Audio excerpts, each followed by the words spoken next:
बता दें कि बिहार राज्यसभा की जंग तेज हो गई है। चिराग पासवान की मां रीना पासवान के नाम की चर्चा शुरू हुई। इसके अलावा बीजेपी के नए अध्यक्ष नितिन नवीन के साथ पावर स्टार पवन सिंह के नाम की भी चर्चा शुरू हो गई है। क्या राजद का पत्ता कटने वाला है? आइए इस खबर को विस्तार से जानते हैं। नमस्कार, मैं हूं संजीव और आप देख रहे हैं आप तक न्यूज। अगर आप हमारे चैनल पर नए हैं तो चैनल को जरूर सब्सक्राइब कर लें। आपको बता दें कि बिहार विधानसभा के मौजूदा अंक गणित ने राज्यसभा चुनाव को बेहद दिलचस्प बना दिया है। अप्रैल 2026 में खाली हो रहे 5 सीटों पर कब्जे के लिए एनडीए पूरी तरीके से मजबूत दिख रहा है, जबकि विपक्षी खेमे यानी राजद के लिए अपनी सीटें बरकरार रखना एक बड़ी चुनौती बन गया है। बिहार की राजनीति में राज्यसभा चुनाव को लेकर सरगर्मियां तेज है। बीजेपी और जदयू के बीच लोजपा रामविलास के अध्यक्ष चिराग पासवान अपनी मां रीना पासवान को उच्च सदन भेजने की तैयारी में दिख रहे हैं। वर्तमान में चिराग की पार्टी के पास 19 विधायक हैं, जो राज्यसभा की एक सीट के लिए आवश्यक 41 वोटों से आधे से भी कम है। हालांकि एनडीए के पास अपनी 4 सीटें सुरक्षित करने के बाद लगभग 38 अतिरिक्त वोट बच रहे हैं।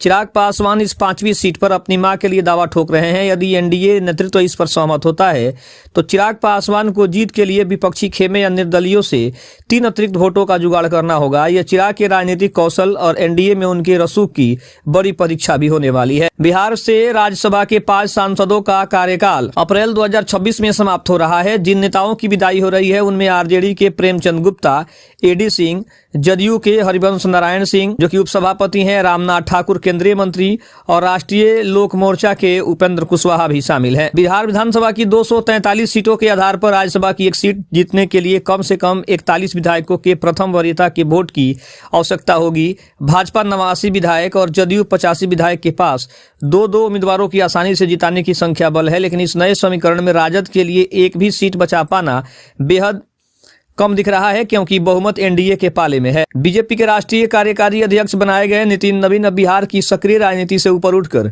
दिल्ली का रुख कर सकते हैं। भाजपा में अक्सर राष्ट्रीय अध्यक्ष और कार्यकारी अध्यक्ष का पद संभालने वाला नेता सांसद यानी कि लोकसभा या राज्यसभा का सदस्य होता है। नितिन नवीन ने हाल ही में मंत्री पद से इस्तीफा दिया है। अब चर्चा है कि वे राज्यसभा जा सकते हैं, जिससे उनका राष्ट्रीय स्तर पर और जो है कद और ज्यादा मजबूत होगा।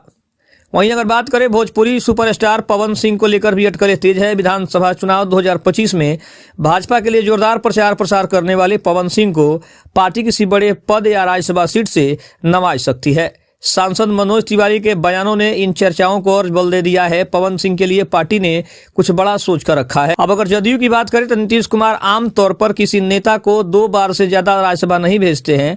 हालांकि हरिवंश नारायण सिंह और रामनाथ ठाकुर दोनों ही सीएम के बेहद भरोसेमंद और पार्टी के वरिष्ठ चेहरे हैं। ऐसे में देखना काफी दिलचस्प होगा कि क्या नीतीश कुमार अपनी परंपरा तोड़कर इन्हें तीसरी बार मौका देते हैं। वहीं अगर बात करें उपेंद्र कुशवाहा की, तो उपेंद्र कुशवाहा की पार्टी के पास मात्र 4 विधायक हैं। ऐसे में बीजेपी की ओर से उन्हें दोबारा मौका मिलने की उम्मीद काफी कम दिख रही है। अगर आपको कैसी लगी कमेंट में जरूर बताइएगा। तब तक के लिए धन्यवाद। जय हिंद, जय भारत।